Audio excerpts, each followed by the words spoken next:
Hi Ali, so you've been running an asthma clinic again this morning and you've got a query. So if you'd like to present your patient and then we'll chat it through. So I had a query around patients who are presenting with asthma exacerbations of their asthma, but distinguishing between infective and non-infective exacerbations. Coming to the winter season, it's now very, very common. And then we have a lot of patients who are having a lot of other, obviously, productive coughs, maybe a bit of a temperature, a bit of a fever, bringing out different colours, sort of phlegm. And they may be using their inhalers, they've not found it to work as well. So that was sort of what my question was around, really, in terms of what's the easy way to distinguish sort of between them. Okay, that's a good question. So the British Thoracic Society signed guidelines that are just about to be republished, so we're going to have an updated version this month, we're promised. They have always said within the guidelines that it isn't normal or usual to give routine antibiotics for someone with just a straightforward asthma exacerbation. So in terms of how you would know if it was infective or not, ideally, if you've got any concerns around a temperature, if someone's got a temperature, you want to auscultate the chest, so in other words using a stethoscope, listening to the chest to hear if there are any crackles in the chest. Crackles indicate usually some kind of infection. Is the patient expectorating, so coughing up, dark yellow or green phlegm? So it's important to know with asthma, very often the phlegm isn't so much really thin and they're able to cough it up. It actually is the opposite. It's very often very thick and they feel that the chest is so congested they just cannot cough the phlegm up. I had a lady once who described it to me as feeling as though she could, if she could only get hold of the phlegm, she could have pulled it out of her mouth and cut it with a pair of scissors. It was that tenacious and elastic. That's the kind of phlegm you tend to get with a exacerbation of asthma. Very often with, this isn't absolute gold standard, this is how you decipher between the two, but generally speaking, you would find someone who has got a chest infection, which may well be exacerbating their asthma.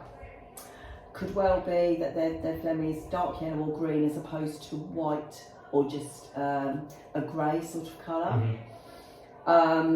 Equally, they may well have a temperature, but not always. It isn't easy to decipher, is it viral, is it bacterial? The most common triggers, something like over 80% of all asthma exacerbations are triggered by viral infections. So on that premise, that's why the asthma guidelines don't recommend routine antibiotics unless there's signs of a chest infection.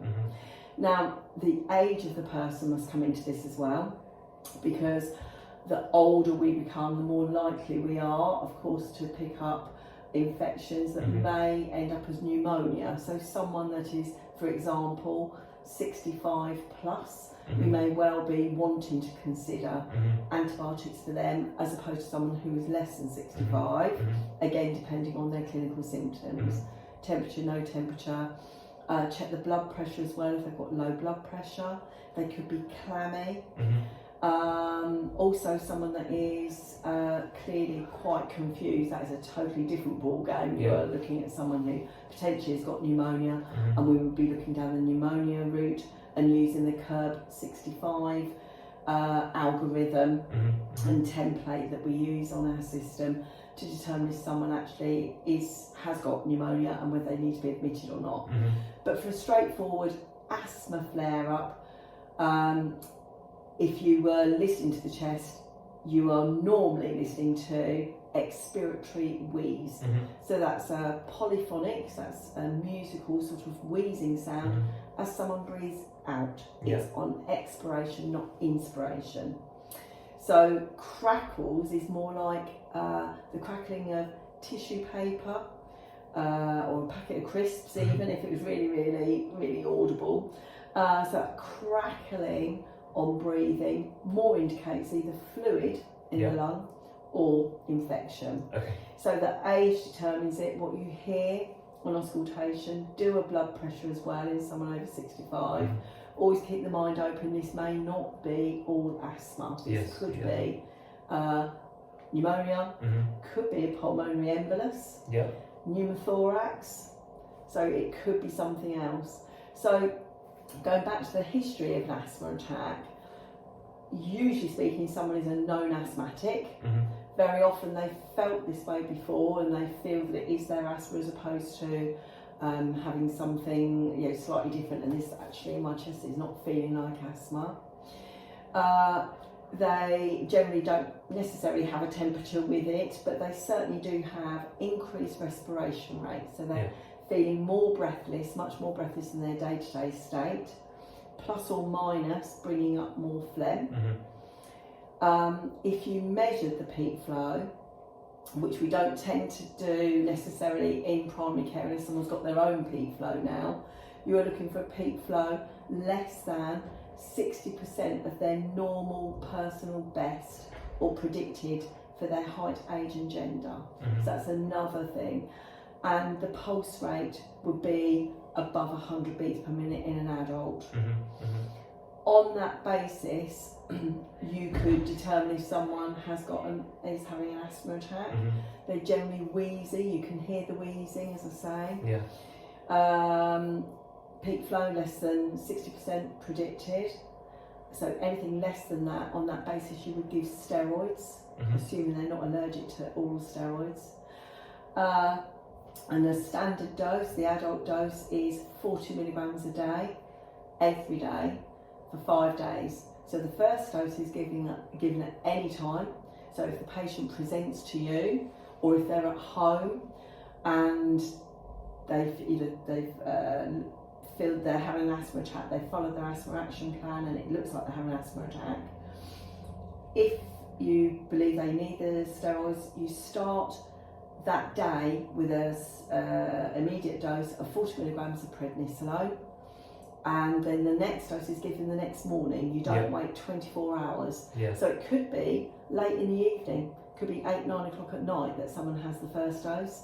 The second dose will be repeated the following morning when they get up. Take with food or milk, not on an empty stomach because they're quite caustic. And as I say, it's 8 5 milligram tablets, so it's 40 milligrams each day, and they must complete the 5-day course. So a bit like antibiotics, you don't stop at day 3 because you feel better. It's better to complete the 5-day course. The antibiotics that we use if we felt someone has got a chest infection is determined by your local microbial policy. So in this area where we work in the United Kingdom, we would give either amoxicillin or doxycycline, a 5-day course if we felt someone had actually got a chest infection. But asthma exacerbations appear like a chest infection. It's very difficult. You don't need to do a blood test to determine it necessarily. It really is much more about the clinical appearance of the patient. In an asthma action plan, patients should be told that if they're needing their reliever inhaler every 4 hours or more frequently and it just isn't lasting the 4 hours, start the standby steroids. So that could be the blue salbutamol or Ventolin reliever or albuterol. Could be in Foster or in Symbicort or Duraresp Spiramax or the Easyhaler Fobumix. Any one of those is used as a reliever. The patient don't tend to have a separate blue. If they're finding they're needing it every 4 hours, it's just not lasting and they're not getting the usual benefit, their breathing is more laboured, coughing probably and wheezing a lot, certainly if those symptoms are at night as well as during the day, and just generally not as breathing as well as they usually do, the inhaler isn't lasting 4 hours, they should be recommended to have the steroid tablets. In the case of those 4 last inhalers that I was saying, they are licensed to be given additionally up to, in the case of Foster, Fobumix and Spiramax, 8 puffs in a 24-hour period, or Symbicort 12 puffs. in the plan, I do say to them, have that many before you start the steroids, because they're licensed that way to use that many, because that may be enough, that might be all they need to get on top of the symptoms for a couple of days, 2 days together, and if things are settling down, they don't need to take the steroids, but they certainly do if things seem to be getting worse and they're not getting any better. Does that help you? Yeah, that's really helpful, because it's sometimes quite confusing when patients turn up, present, and it can be quite overwhelming as well. So just being able to have a little bit more clarity, I think, when just looking at someone in front is always really helpful. Absolutely, and part of the clinical examination as well, I don't think I mentioned, was oxygen saturations. Is another thing. It doesn't tell you if they do or don't need antibiotics, but does tell you much more about whether there's an urgent need to get the patient admitted. So the saturation should, during an asthma exacerbation, be between 94 and 98%. And that's on a finger sats.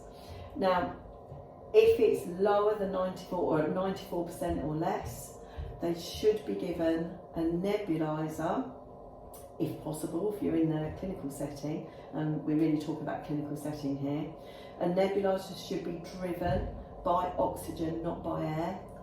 So driven by oxygen at a high rate, 12 to 15 litres per minute, so that it drives the nebulizer so that the solution all becomes an aerosol. So you can see the solution coming out of the mask. 2.5 to 5 milligrams of salbutamol given as a nebulizer, driven by oxygen, should put the saturations back up again. At the end of the nebulizer, you recheck the saturations, that they're maintaining their saturations up nearer 98%. And the tighter someone is, obviously the lower the saturations are, so we need to bear that in mind, and it's a lower threshold for admission to hospital then. So yes, saturations, a peak flow, if the patient's got a peak flow meter, but you're also looking at heart rate, respiration rate, and are they in obvious distress? Are they looking like they're hypoxic? Are they looking a bit waxy and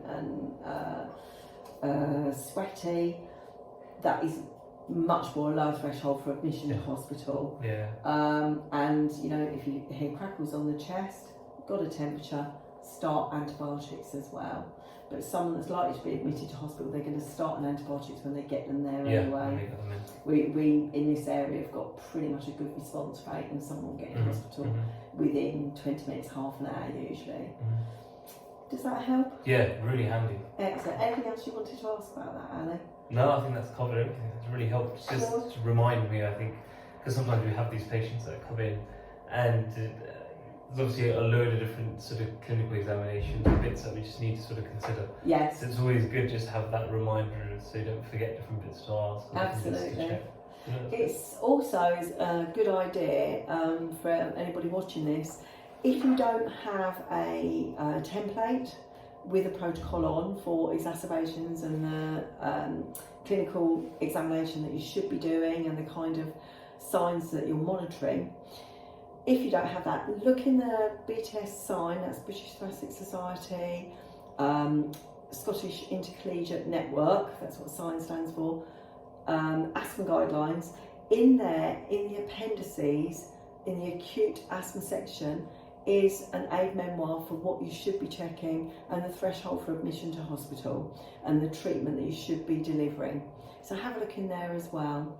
That's if you're obviously in the United Kingdom. If you're in America or other areas of the world, you might be using GINA asthma guidelines. That's the Global International Network Asthma Guidelines, or the American ATS guidelines, American Thoracic Society guidelines. So whatever your national guidelines are, have a look under acute exacerbation and check to see if there's an aid memoir and follow that, so that you've got that laminated, or you've got a copy of it in your bag or drawer, so you've got it easy to hand, so you know exactly what you're doing, or put it on the wall. Okay, thank you very much for viewing. Please submit any questions that you have via the YouTube channel in the comments section. I look forward to hearing from you. Thank you very much.